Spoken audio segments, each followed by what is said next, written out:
soyez les bienvenus sur Monaco Info. Quels sont les titres de votre nouveau JT? Éléments de réponse dans ce sommaire. Il sera tout d'abord question de la présentation du défi solidaire de l'administration Babylone. Point presse de l'Union monégasque au Conseil national. La direction de l'éducation nationale, de la jeunesse et des sports a proposé une table ronde sur les conduites à risque des adolescents. Vous en saurez plus sur le coup de cœur des mélomanes 2016 et l'invité de votre week-end, Carole Martinez, écrivain. Une réunion d'information vient d'avoir lieu à 2 pas d'ici, au lycée technique et hôtelier de Monte-Carlo. Plusieurs représentants de services de l'administration monégasque étaient présents et pour cause, la direction de la coopération internationale a présenté le nouveau défi solidaire de l'administration. Les explications sont signées Fabien Bonilla. Babylone, voici le nom d'une plateforme de microcrédit en ligne, le premier site européen de prêt solidaire. Eh bien, le gouvernement princier, en partenariat avec Babylone, lance un défi à tous les membres de l'administration disposant d'une adresse mail se terminant par @gouv.mc. Une réunion d'information s'est tenue en présence de la direction de la coopération internationale, initiatrice du projet, et d'Arnaud Poissonnier, président fondateur de Babylone. Plus d'une quarantaine de services du gouvernement princier avaient désigné un référent pour présenter à l'ensemble des membres de l'administration ce défi solidaire. Le principe est simple. Une soixantaine de projets seront sélectionnés à travers le monde. Chaque personne de l'administration en choisira 3. Et à la fin de ce défi solidaire, fin juin, les projets qui auront obtenu le plus de votes seront financés. Là, on a quelque chose de complètement nouveau qui permet en même temps, à peu de frais, de manière très impactante sur un grand nombre de personnes et de manière facile et agréable, de faire participer la population administrative monégasque a une action solidaire, simple à comprendre, simple à mettre en œuvre, efficace sur le terrain. Le partenariat entre le gouvernement monégasque et Babylone est de 3 ans renouvelable pour un montant global de 100 000 €. La première année, on prête de l'argent. La deuxième année, il y a à la fois l'argent qui est remboursé et l'argent qu'on prête, de l'argent frais qu'on apporte. Et puis, donc on reprête la totalité de cette somme. Et l'année suivante, on a à la fois le remboursement plus important et de l'argent frais qu'on remet. Donc ça permet aussi d'avoir une dynamique dans le prêt et finalement les micro-entrepreneurs au bout de la chaîne à qui on prête de l'argent ont la satisfaction de rembourser cet argent. D'ailleurs les taux de remboursement sont extrêmement élevés et là aujourd'hui ils sont de 100% en tout cas avec notre partenaire Babylone. Donc on sait que et les gens ont à cœur de rembourser. Et donc ça leur permet aussi de rester, de garder leur dignité et de pouvoir justement financer leurs besoins qui sont des besoins primaires et notamment leur plus grand souhait en général, ce sont de permettre à leurs enfants d'avoir un meilleur avenir et notamment d'aller à l'école. Depuis 8 ans, 40 000 Babyloniens ont déjà parrainé près de 28 000 projets pour un montant global de 13 millions d'euros dans plus de 20 pays. Le premier projet qu'on a financé sur Babylone, je l'aime beaucoup parce qu'il m'a évidemment beaucoup touché il y a bientôt 8 ans. C'était Balam A, HA accent circonflexe, qui est à Phnom Penh, donc dans les faubourgs au Cambodge. Vendait des bonbons à la sortie des écoles. Il avait besoin de 200, l'équivalent de $200 pour remplacer son petit chariot et gonfler son stock de bonbons, par exemple. Eh bien, c'est ce genre d'activité qu'on a, c'est des petites activités qu'on appelle de l'économie informelle, des petits entrepreneurs qui vont lancer un petit business. On prend souvent l'exemple de la couturière qui sait coudre, mais elle a besoin de 200 ou $300 pour acheter une machine à coudre, acheter les tissus et puis lancer des cycles de fabrication de vêtements. C'est des petits commerces, des petits services à la personne. C'est tout un tas de petites activités qu'on retrouve dans les bidonvilles, dans les zones rurales aussi, beaucoup. Les petits élevages et choses comme ça, et qui permettent à des familles de vivre. Et en fait, c'est ça qu'on va proposer sur les 60 projets qui vont être proposés aux membres de la fonction publique de Monaco. C'est une soixantaine de projets dans 7 ou 8 pays. Donc on va proposer sur le Maroc, sur Haïti, sur l'Indonésie, sur le Honduras, etc. Tout un tas de projets qui sont ces types de projets, ces petites activités qui permettent aux gens de se sortir de la précarité. Le vote se déroulera du 1er juin au 30 juin. Il permettra à chaque fonctionnaire et agent de l'État de choisir les micro-entrepreneurs qui seront financés par la direction de la coopération internationale. Nous y reviendrons lors du lancement officiel, le 31 mai. Conseil national à présent, un point presse de l'Union monégasque a été organisé dans la journée de vendredi. Plusieurs sujets d'actualité ont été évoqués, comme vous l'explique Vanessa Dessy. Il revendique le fait d'être minoritaire au sein du Conseil national. Depuis l'élection du nouveau président Christophe Steiner, le groupe politique Horizon Monaco est dorénavant scindé en deux. Qu'en est-il alors d'Union monégasque ? C'est un constat purement électoral. Nous avons perdu les élections. Nous sommes 3 qui avons été élus sur la liste Union monégasque. Nous sommes donc la minorité. C'est une évidence totale. À l'occasion de ce point presse, le dossier sur l'extension en mer a longuement été abordé. Rappelons que ce chantier représente une étape décisive pour la principauté. Le traité de concession a été signé cet été, une signature qui a notamment soulevé de nombreuses interrogations pour le groupe Union monégasque. Nous regrettons nous regrettons que l'extension en mer n'ait pas bénéficié d'une négociation et de contrepartie négociée par le président passé, M. Nouvion, parce que nous pensons que Monaco doit retrouver une visibilité dans cette extension en mer. Les monégasques, les résidents doivent trouver quelque chose qui traduise le fait qu'on a fait une extension en mer, ce qui n'est pas évident, au bénéfice bien sûr de la population, non pas au bénéfice des promoteurs et autres, mais au bénéfice de la population. Donc toutes les contreparties qui doivent être négociées doivent être négociées. On a pratiquement 2 ans de retard, c'est ce qui est regrettable. Je pense que de toute manière, le projet est tout à fait intéressant pour Monaco. Nous avons besoin de surface, nous avons besoin de résidents qui veulent venir en principauté, qui ont la sécurité en principauté, qui ont le cadre de vie, et nous devons leur faciliter l'installation. Donc effectivement, nous avons besoin de surface à proposer à des gens fortunés, et nous ne remettons pas du tout en cause cette chose-là. Nous voulons simplement que la population y trouve également un intérêt. Lors de ces échanges à la presse, les 3 élus d'Union monégasque ont déclaré souhaiter continuer à travailler sur les différents projets de loi en attente, tels que le télétravail. Dans le reste de l'actualité, vous le découvrez sur ces images, le ministre d'État Serge Tel était en visite à l'Automobile Club de Monaco entre 2 grands prix historiques qui s'est déroulé la semaine dernière et celui de Formule 1 qui approche à grands pas. Ces derniers jours, vous aviez pu lire ou même entendre le président Michel Boeri qui sonnait l'alerte quant au projet immobilier qui pourrait menacer l'organisation des courses. Eh bien, Serge Tel a affirmé qu'aucune menace ne planait sur les futurs Grands Prix. Écoutons-le. Le Grand Prix n'est évidemment pas négociable. Donc, le Grand Prix continuera, son organisation se poursuivra l'année prochaine comme les années suivantes, comme la semaine prochaine. La question, est-ce que le Grand Prix est en danger, n'est même pas posée. Il n'y a pas de question qui se pose. J'ajoute un tout petit mot.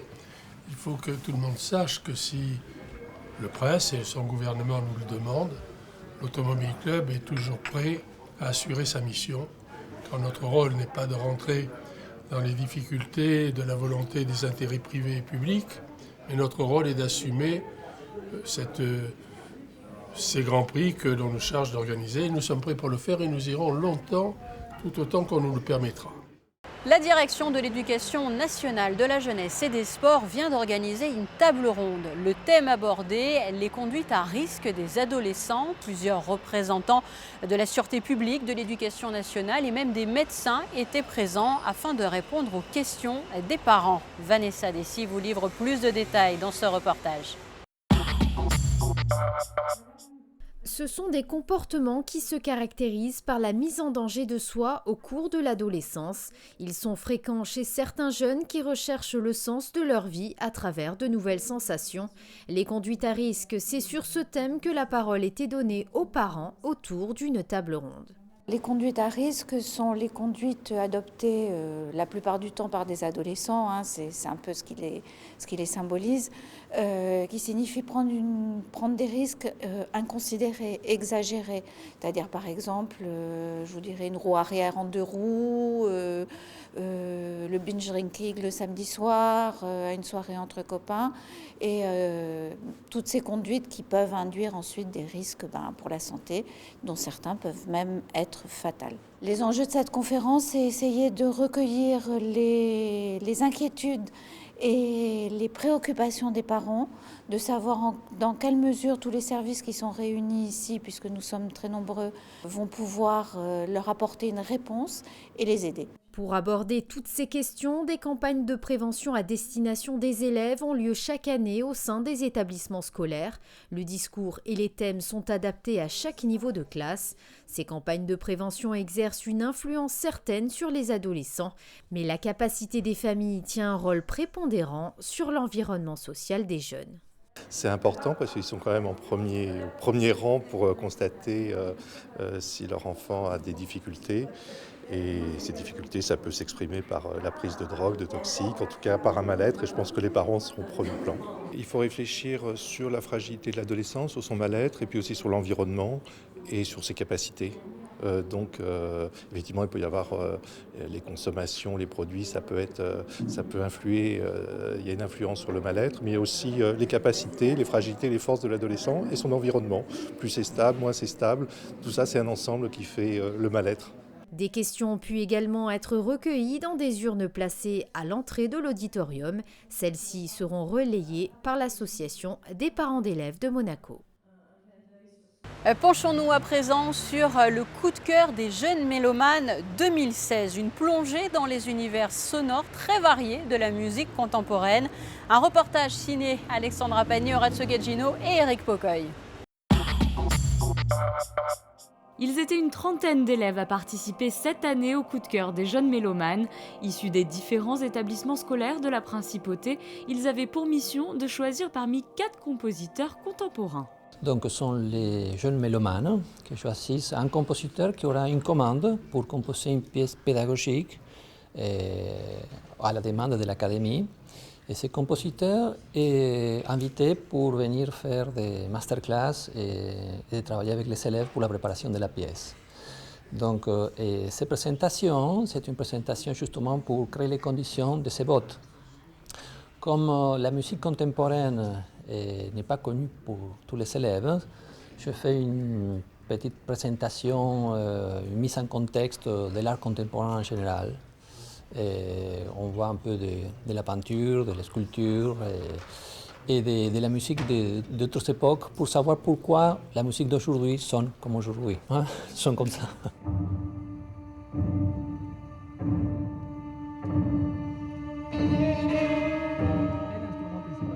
Après l'écoute attentive des 4 morceaux présélectionnés par le conseil musical, les élèves ont procédé au choix de leur compositeur favori. Il y a une musique qui m'a beaucoup plu, c'est la deuxième, parce qu'elle nous emmenait vraiment dans comme une histoire et tout, donc c'était bien.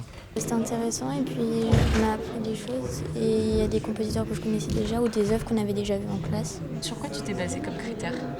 Sur plus l'intensité du son et la tonalité. Enfin, je trouvais que celle que j'ai choisie était plus, pas joyeuse, mais en fait plus inspirait moins de tristesse, je trouve. Le coup de cœur des jeunes mélomanes sera annoncé lors de la cérémonie de remise des prix de la Fondation Prince-Pierre de Monaco au mois d'octobre à l'Opéra Garnier. Comme promis dans votre sommaire, nous allons à présent retrouver Carole Martinez, l'écrivain imprimé en 2007 par la Fondation Prince-Pierre. Elle était au lycée technique et hôtelier de Monte-Carlo pour participer à plusieurs ateliers d'écriture à l'invitation de la direction de l'éducation nationale, de la jeunesse et des sports. Alors Carole Martinez, bonjour et merci de nous accorder quelques minutes. Bonjour, je suis ravie. Entre deux ateliers. On va bien sûr en parler. Nous sommes donc au CDI du lycée technique et hôtelier de Monte-Carlo puisqu'aujourd'hui vous rencontrez de nombreux élèves. Alors une toute première question assez directe et assez franche pour commencer. Comment devient-on écrivain ? Oh là là, quelle grande question. Parce que je sais que vous avez été quand même attirée par le théâtre au début. Oui, tout à fait, mais j'ai toujours été attirée par l'écriture. Mais je pense qu'on devient écrivain parce qu'on aime écrire, et je pense que souvent on aime écrire parce qu'on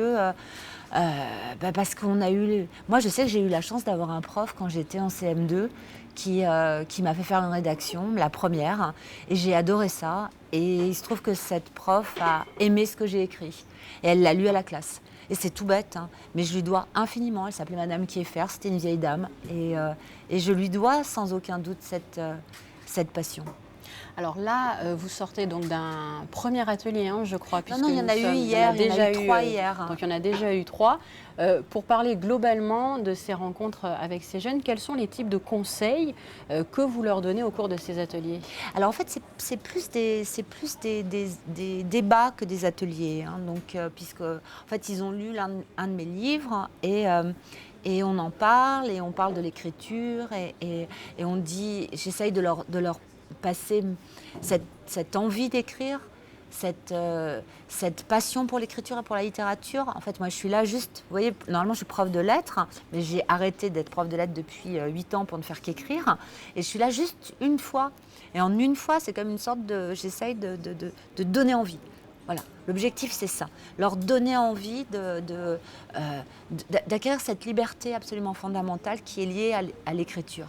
Parce que c'est ça, en fait. Écrire, c'est, quoi qu'il arrive, où qu'on soit, avec presque rien, arriver à se bâtir un monde, arriver à mettre les choses à distance pour les analyser, arriver à s'exprimer profondément, arriver à sortir la colère, arriver à rêvasser. Voilà. Donc j'essaye de leur... Il y a quelque chose de très étonnant aussi, les jeunes et les adultes, pas seulement les jeunes, mais on a quand même besoin d'une autorisation pour avouer qu'on écrit. C'est vrai? Oui, c'est très étonnant. C'est très étonnant. Moi, j'ai eu ce besoin-là. Et quand on arrive dans les classes, souvent, et qu'on demande qui écrit, pour le plaisir, personne n'ose lever la main au début. Et puis après, finalement, quand il y en a un qui ose et qu'on lui demande, alors t'écris plutôt petit quoi, à petit, après, voilà, ça se... petit à petit, ils se mettent à lever la main, mais ils disent, mais c'est pas grand-chose, j'écris presque rien, c'est juste des petites histoires, oh c'est juste 2-3 poèmes, oh c'est juste, oh c'est pas vraiment écrire. Et en fait, finalement, on s'aperçoit que si ils écrivent et que c'est juste qu'on a peur de dire, c'est quand même très étonnant. Et même adultes, les adultes, il m'est arrivé de tomber sur des profs de fac, d'extraordinaires profs de fac, qui, quand je leur disais, quand je leur demandais est-ce que vous écrivez quelque chose en dehors des articles universitaires et de vos recherches, ah non, un roman, non. Et puis en fait, en passant du temps avec eux, on s'aperçoit que si, ce qu'ils sont en train de nous raconter, c'est le roman qu'ils sont en train d'écrire, mais que c'est compliqué de l'avouer. C'est compliqué de l'avouer. Quel que soit l'âge, donc. Donc voilà, moi, je viens donner des autorisations. Après, peu importe qu'on soit publié, qu'on ne soit pas publié. Évidemment, c'est plus agréable d'être publié, c'est plus agréable d'avoir des lecteurs, évidemment. Ouais. Mais ce que je veux dire, c'est que cette fantastique liberté, cette fantastique joie qu'on peut éprouver à inventer, à écrire, ou à réfléchir, à écrire, c'est... Ben voilà, je trouve ça intéressant de venir en parler. Vous parliez d'ailleurs à l'instant du plaisir d'être lu. Le fait de savoir qu'on est lu et primé, parce que vous avez eu le prix Goncourt des lycéens, primé en plus par des jeunes, c'est important pour un écrivain de savoir qu'on s'adresse à un jeune lectorat et qu'on lui donne peut-être aussi une forme d'espoir. Ah oui, tout à fait, on ne sait pas à qui on s'adresse. Ouais. Moi, je ne sais pas du tout à qui je m'adresse quand j'écris un livre, je m'adresse à moi, lectrice. Je n'ai pas du tout... et puis à des lecteurs imaginaires, en fait, puisqu'en fait, on ne sait pas du tout... Non, on ne sait pas du tout qui on va toucher. En plus, j'imagine absolument pas mon lecteur comme une femme de 30 ans ou un homme de 45 ans ou un jeune de 16 ans. Bah, évidemment pas, c'est pas du tout. Donc, je ne sais pas qui me lira. Je ne sais pas ce que chacun va concevoir et va fabriquer, et va imaginer et va inventer à partir de la trame que je vais lui donner. Je ne sais pas ce qu'on va faire de mon livre exactement. J'essaye d'imaginer qu'à partir de ce que je donne comme indice, à partir de mes mots, on va inventer ci ou ça, mais en fait, je ne sais pas. Donc, j'ai été extrêmement surprise, dès Le Cœur cousu, et encore plus avec du Domaine des Murmures, de voir que je pouvais... en plus ici sur cette table devant nous. Que je pouvais embarquer des jeunes. Parce que du Domaine des Murmures, en plus, l'histoire d'une recluse au XIIe siècle, franchement... C'est juste fou, quoi. J'imaginais absolument pas que je pourrais avoir le Goncourt des lycéens un jour avec une histoire pareille. Cet ouvrage. Et c'est pas forcément des textes faciles, parce que c'est des textes quand même assez poétiques. Et donc c'est pas des textes évidents. Alors après, ça fait plaisir quand on voit qu'on peut toucher des gens de tous les âges. Ça, c'est impressionnant. Donc c'est vrai, savoir que je peux toucher une jeune fille de 16 ans et une dame de 87 ans et un homme de 53 ans. Et bon, voilà, peu importe. Et tout confondu, c'est vrai que c'est merveilleux, quoi. C'est merveilleux. Alors Carole, on parlait bien sûr de cet ouvrage du cœur cousu. C'est votre lien finalement un petit peu avec la Principauté, puisque vous avez reçu le prix de la Bourse de la Découverte attribué par la Fondation Prince Pierre, ici donc pour cet ouvrage en 2007. Quel souvenir gardez-vous en tant que personne et en tant qu'écrivain bien sûr aussi de ce moment? Merveilleux. Merveilleux, c'était le début du roman. En fait, c'est un roman qui a un peu traîné, le cœur cousu, parce que normalement, tout se fait dans les 2 mois qui suivent la parution. Moi, il était sorti en février. Et on était vers le mois d'octobre. Et on était vers le mois d'octobre. Donc, normalement, un livre est déjà mort. C'est horrible, parce que c'est extrêmement éphémère, un livre, beaucoup plus que ce qu'on peut imaginer. Et puis moi, j'avais mis 15 ans à l'écrire. Alors, imaginez, je n'avais pas très envie de... Et là, j'ai été invitée à Monaco. J'étais sur les 2 prix, le prix des lycéens aussi. Et en fait, je suis repartie avec les 2 prix. Et c'était... ça paraissait pas réel. Hein. Ça paraissait pas réel. C'était, pour moi, c'est un souvenir merveilleux, vraiment. Vraiment. Et ça vous a conforté aussi, j'imagine, dans votre envie de poursuivre l'écriture? Ça m'a fait un bien fou. Ça m'a fait un bien fou parce qu'en fait, bien sûr que quand on écrit, on doute. Et même si on a passé 15 ans à le faire, je faisais d'autres choses à côté. Hein. J'étais prof, j'avais d'autres... le doute est là. Je pense que dans toute création artistique, le doute est là. Et qu'à partir du moment où on récolte des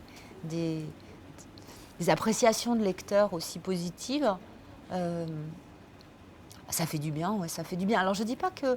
parce qu'il y a plein de gens qui tiennent le choc et qui continuent d'écrire même sans avoir de reconnaissance. Oui, et donc il y a une force absolument incroyable qui pousse qui pousse dans ces activités artistiques qui ne sont pas forcément des activités qui rapportent, hein, mais qui sont des passions, des nécessités, des plaisirs infinis. Mais là, c'est vrai qu'on court tous quand même, malgré cette sorte de reconnaissance, parce qu'on envoie des bouteilles à la mer, et on ne sait pas du tout si quelqu'un les attrapera. Donc là, ça m'a fait un bien fou.